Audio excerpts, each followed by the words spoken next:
Di suatu desa di Pakat, Sumatera Utara, berkumpullah sejumlah bapak-bapak minum tuak di sebuah kedai. Semua bapak yang ada di kedai itu beragama Protestan, kecuali seorang bapak yang beragama Katolik. Di tengah asiknya mereka ngobrol sambil minum tuak, tiba-tiba seorang berkata kepada bapak yang beragama Katolik itu, saya heran dengan kalian orang Katolik. Salib kalian orang Katolik umumnya saya lihat masih menggantungkan tubuh Yesus di salib itu. Apakah kalian tidak percaya bahwa Yesus sudah bangkit? Karena kalau orang Katolik percaya bahwa Yesus sudah bangkit dari mati, tentu kalian tidak lagi menggantungkannya pada salib. Ungkapan Bapak ini langsung ditanggapi yang lain dengan ramai. Dan mereka mendesak si Bapak yang beragama Katolik untuk mencoba menjelaskannya. Setelah terus didesak, akhirnya si Bapak yang Katolik itu memulai jawabannya dengan bertanya, berapa orang yang disalibkan di Golgota itu? Hampir serempak mereka menjawab, 3. Di tengah Yesus, lalu di kiri kanannya penjahat. Kemudian si Katolik berkata, salib kami jelas salib Yesus.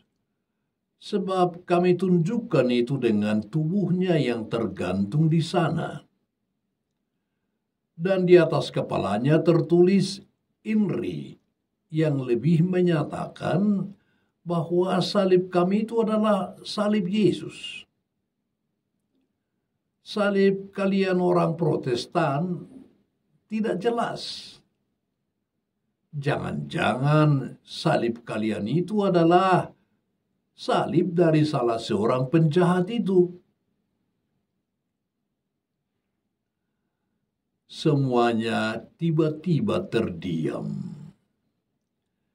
Dan kemudian Bapak yang Katolik itu menghabiskan tuaknya, lalu pergi meninggalkan mereka yang masih terbengong. Saudara-saudari, jawaban si Bapak yang Katolik tadi jelaslah bukan jawaban resmi seturut ajaran Gereja Katolik. Jawaban itu sama sekali bukan jawaban teologis. Saya munculkan kisah di Pakat itu tadi hanyalah menjadi suatu representasi dari seringnya pertanyaan yang disampaikan banyak orang, yakni mengapa salib orang Katolik berbeda dengan salib orang Protestan? Salib Katolik dan salib Protestan memang langsung kelihatan perbedaannya.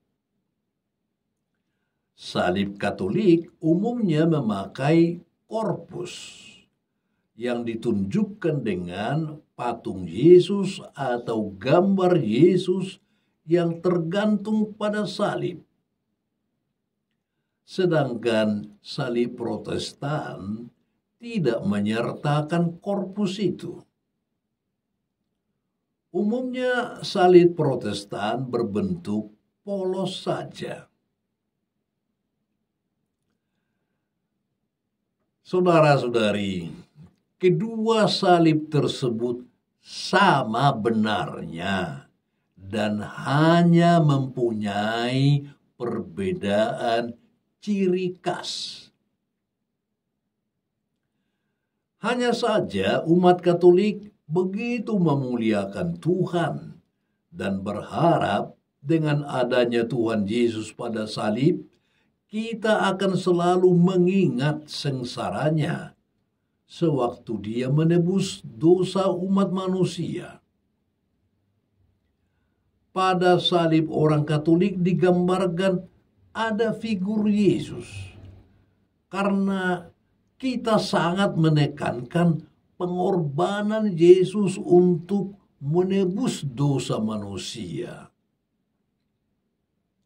Hal itu mengikuti tradisi kuno yang menaruh hormat yang sangat tinggi pada pengorbanan Yesus.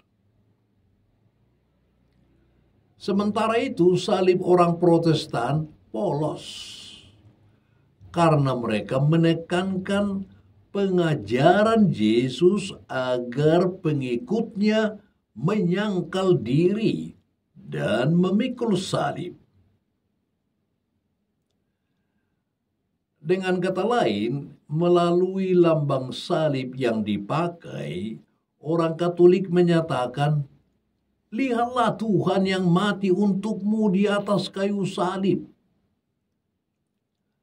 Sedangkan orang Protestan mengingatkan, salib inilah yang harus kita pikul menurut ajaran Yesus.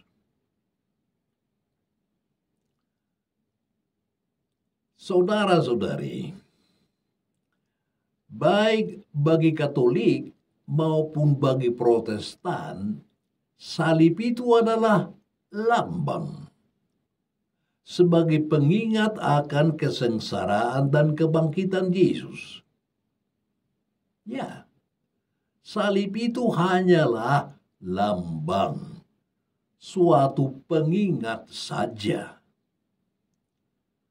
Karena dalam kekristenan yang penting itu ialah Yesus, bukan salib. Entah itu dengan korpus atau polos saja. Salib itu bukan buat disembah atau dianggap punya kekuatan tertentu bila dipegang atau dilihat. Lalu simsalabim mendadak yang pegang atau lihat salib itu langsung pindah agama. Bukan. Baik Katolik maupun Protestan sadar bahwa salib itu tidak punya kekuatan seperti itu.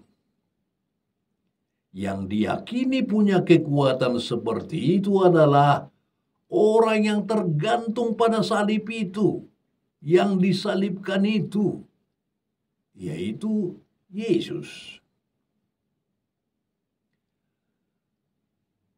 Makanya, kalau umat agama lain membakar salib, membakar Alkitab, atau membakarin atribut-atribut kekristenan yang lain, kita para pengikut Yesus tidak bakalan ribut besar kayak orang kesetanan. Orang Kristen yang betul-betul Kristen dan sudah membaca Alkitab dari depan sampai belakang semestinya sadar bahwa semua itu cuma benda mati. Simbol dan lambang itu benda mati. Yang hidup itu hanyalah Yesus.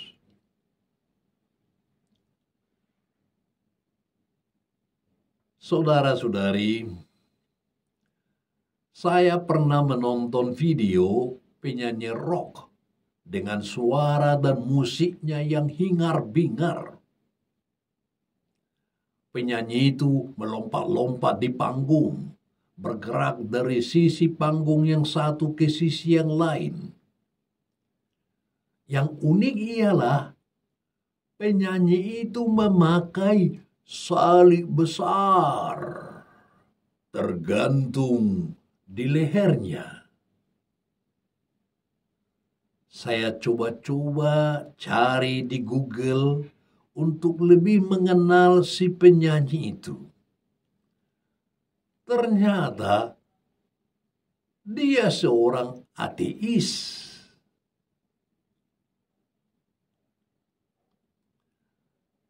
Saudara-saudari, kalau ada orang yang bukan Kristen memakai salib sebagai ornamen mereka, atau bahkan karena mereka memakainya sebagai bentuk keimanan terhadap salib Kristus, bagi umat Kristen, hal itu bukan sesuatu yang aneh dan tak mungkin kita anggap sebagai penistaan agama.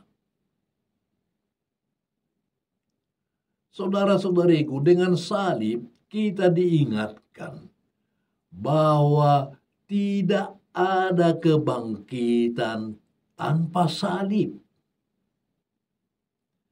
Kita juga dipanggil untuk memikul salib kita sendiri dan mengikuti Yesus. Dia telah menunjukkan kepada kita contoh kehidupan Kristen yang sejati. Dan kita harus meniru dia. Kita diajak dan diundang untuk juga mencontoh kasihnya yang besar kepada semua umat manusia.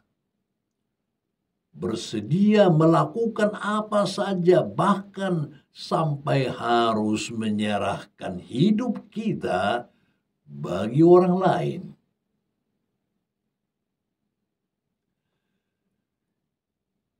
Marilah tanpa rasa takut kita mengakui dan bahkan memaklumkan secara terbuka bahwa Kristus telah disalibkan untuk kita. Mari kita mengakuinya, bukan dalam ketakutan, tetapi dalam sukacita. Bukan dalam rasa malu, tetapi dalam kemuliaan. God bless you.